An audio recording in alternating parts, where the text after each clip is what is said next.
Le secrétaire général des Nations Unies, Antonio Guterres, vient d'interpeller les membres de cette institution, demandant des réformes, affirmant que le continent africain est sous-représenté. Security Council, Conseil de sécurité. In 1945, most of today's African countries were still under colonial rule and had no voice in international affairs. This created a glaring omission that has remained unresolved until now. There is no permanent member representing Africa in the Security Council, and the number of elected members from the continent is not in proportion to its importance. We cannot accept that the world's preeminent peace and security body lacks a permanent voice for a continent of well over 1 billion people. Il est grand temps, les amis. Vous savez, ces gens nous prennent pour des singes. Il faut dire la vérité. On nous prend pour des singes. On nous prend pour des cartoons. Le Conseil de sécurité est très important parce que clairement, le Conseil de sécurité comporte 5 pays principaux. Les États-Unis, l'Angleterre, la France, la Russie et la Chine. C'est eux qui décident sur votre avenir.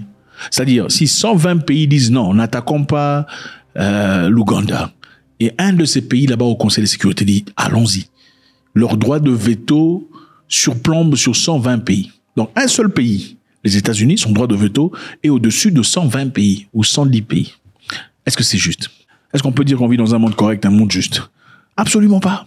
Eh ben, le monsieur a été joint par monsieur Julius Maada Bio, le président du Sierra Leone aussi s'est levé disant, les amis, je pense que c'est trop. Il est temps aujourd'hui que l'Afrique soit représentée au Conseil de sécurité.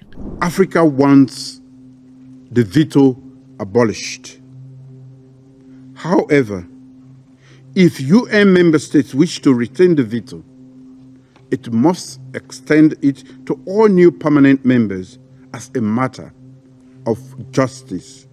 The common African position is premised on the fact that by rectifying historical injustice, the international community will not only promote greater fairness, equity, and equality in global governance, but also act on the imperative to ensure the legitimacy and effectiveness of the Council.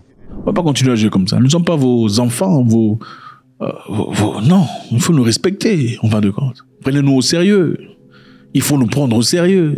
It is therefore fundamentally important to address the issue of non-representation and under-representation of Africa in both the permanent and non-permanent categories of the Security Council, respectively.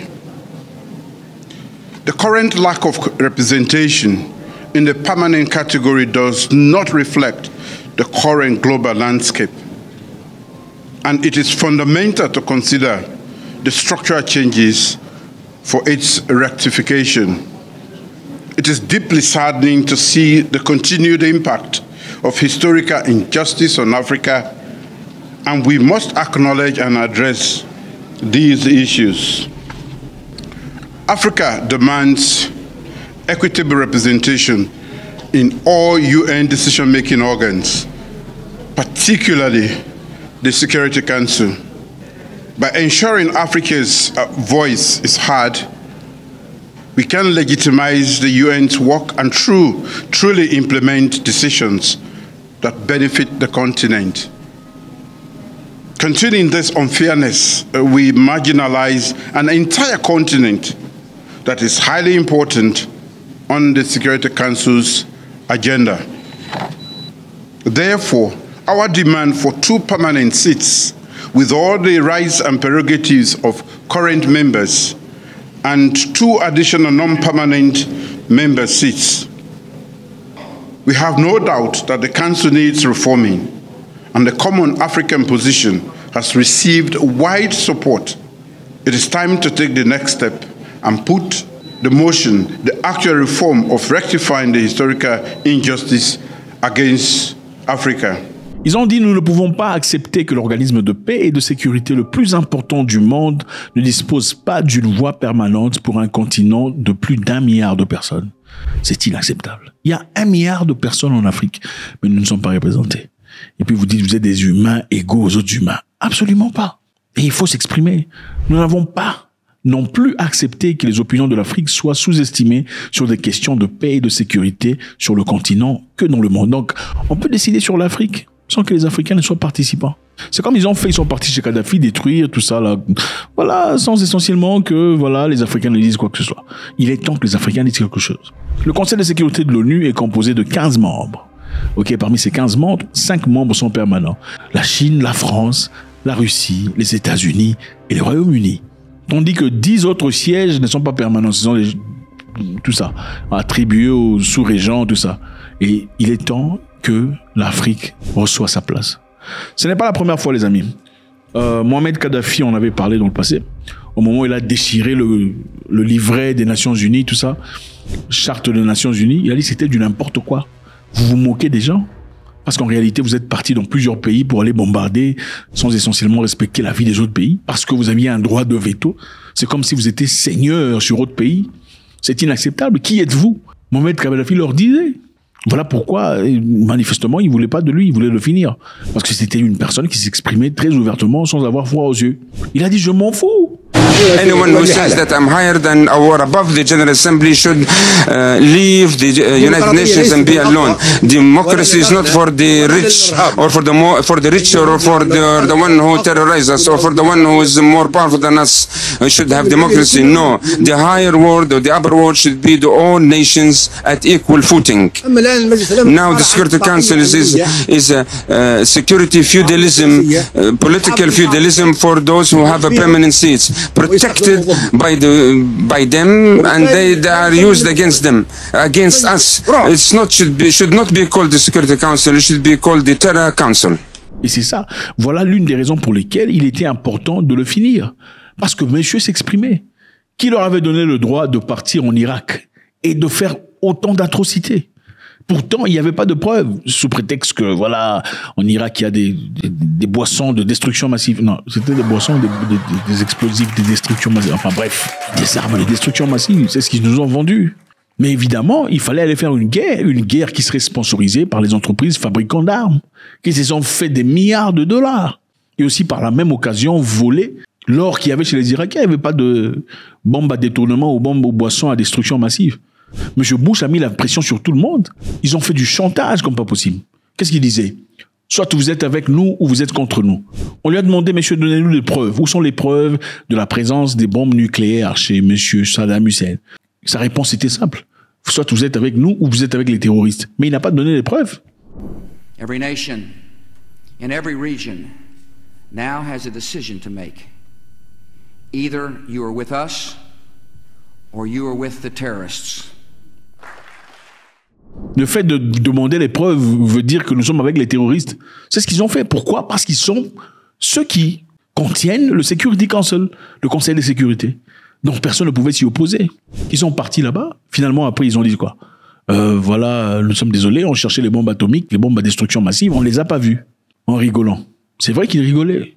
Mais combien de vies ont été perdues pendant cette parade mensongère? Incroyable. Donc il est temps aujourd'hui que les choses changent, qu'on respecte l'Afrique. Okay, l'Afrique est importante. Dans un continent, il y a 1 milliard de personnes. Comment ça se fait qu'il n'y ait pas de siège dans le Conseil de sécurité? Et ça ne se limite pas avec Kadhafi. Il y a M. Mugabe qui s'est expliqué de manière farouche contre le Security Council. We are supposed to be free and independent, Mr. Ban Ki-moon. Supposed to be free, the 54 countries. We come to the United Nations, it's ceremonial. Every year, September, we are there. We pay lots of money to go there. And to the General Assembly, we make speeches. We go back home, year in, year out. But the bosses in the Security Council say, you shall never have the powers that we have as permanent members. And we have asked and asked and asked. And asked and asked. Reform the Security Council.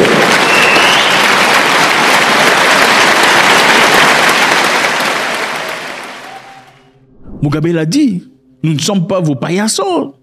Il faut nous respecter. On ne peut pas être là à vous suivre derrière pendant que vous faites n'importe quoi. C'est complètement incohérent. Les amis, je pense que le moment est très opportun, le moment est essentiel. C'est comme si on nous respecte seulement, on a besoin de nous seulement quand il faut voter contre la Russie. Sinon, nous ne valons absolument rien. Et c'est inacceptable. Nous allons en Zambie. La Zambie est un pays très intéressant. Vous êtes africain, vous n'y avez jamais été. Je vous conseille bien de le faire. Allez jeter un coup d'œil, manifestement. Ça vous ouvrira l'esprit et vous permettra de comprendre l'Afrique dans toutes ses profondeurs. En tout cas, dans une grande partie. La RDC et la Zambie ont annoncé mardi la réouverture d'un poste frontière qui était fermé après un différend commercial entre les deux pays africains. Donc, la frontière était fermée entre la Zambie et la RDC, au sud-est de la RDC. Pourquoi la frontière était fermée? La frontière était fermée parce que les Congolais RDCiens vont en Zambie pour acheter de la boisson alcoolique et de la boisson douce, pour objectif d'aller revendre au Congo. Et comme ils font ça, les autorités au Congo ont trouvé que c'était toxique au commerce de boissons congolais. Donc pour éviter cette compétition, ils ont interdit formellement à tout Congolais de partir en Zambie pour acheter ces histoires. Et comme les Zambiens n'ont pas aimé ça, ils ont aussi fermé la frontière. Excellency, you mentioned that our response in closing the borders were disproportionate to the action you did of producing bans in trade between our two countries. Honorable Minister, our commitment to safety and security to both your and our human capital and equipment, and also the travelers, trucks and everything remains a priority. But the moment we witnessed after a week that some of the properties coming in from our country in 2 years were being damaged, truck drivers were not getting the right protection and safety that was due, we decided to say, let us make sure that there is safety between movement between the two countries. Comme vous ne voulez pas acheter notre bière et notre machin, nous aussi on ferme la frontière, restez chez vous. Malheureusement, ce qu'on constate, les Congolais ont plus besoin des Zambiens que les Zambiens ont besoin de Congolais. Donc si vous n'achetez pas chez nous, on vous ferme la frontière. Ils ont fermé la frontière. Je vous rappelle ici que la RDC est l'une des plus grands producteurs de cuivre dans le monde. Le cuivre est très nécessaire dans beaucoup d'industries. Très important dans la voiture électrique, très important dans la technologie, très important pour l'évolution de la vie aujourd'hui. Évidemment, ça joue un rôle très important dans le PIB de la RDC. Donc, vous êtes là. Vous essayez de fermer vos frontières parce que vos citoyens vont dans le pays voisin pour acheter de l'alcool et autre chose pour revendre dans votre pays. Et finalement, le pays voisin décide de fermer la frontière. On se pose la question ici, est-ce qu'on peut forcer aux gens de boire ce qu'ils veulent pas boire? Pour l'interrogation. Peut-être qu'ils préfèrent cette boisson d'à côté. Peut-être qu'il faudrait répliquer quelque chose de très similaire. Ou bien qui n'aime pas ce qui est exotique, parce qu'évidemment, quand vous n'en avez pas, ça peut devenir exotique à votre égard. Les Zambiens disent que c'est complètement incohérent. Les Congolais n'ont pas fait une annonce officielle interdisant à sa population d'aller acheter des histoires zambiennes. Dans ce cas, eux décident de fermer la frontière. Les Zambiens suggèrent qu'une façon plus élégante de le faire aurait été de dire aux Congolais qui vont en Zambie pour acheter des histoires que désormais il y aura des taxes sur tout ce que vous emmenez de la Zambie. Pour les empêcher, ce serait beaucoup plus formel que de dire ok, dans ce cas vous ne le faites plus. Mais il y a une leçon très importante à apprendre ici. Ce n'est pas la première fois que la frontière zambienne et congolaise est fermée. C'est pour beaucoup d'histoires. Autrefois, c'était pour quoi? C'était pour le foufou, la farine, n'est-ce pas? Je pense. Les Congolais partaient acheter la farine à moins cher chez les Zambiens, qui est leur nourriture principale. Mais quand les Zambiens réagissent de la sorte, c'est-à-dire qu'ils ont compris là où ça vous fait mal. Ils vous ont dans les tripes. Parce que la RDC n'a que ce port-là comme port de sortie pour exporter son cuivre. Dans ce cas, qu'est-ce qu'il faut faire? Il faut diversifier. Il faut trouver d'autres moyens de sortir son produit pour le commerce international.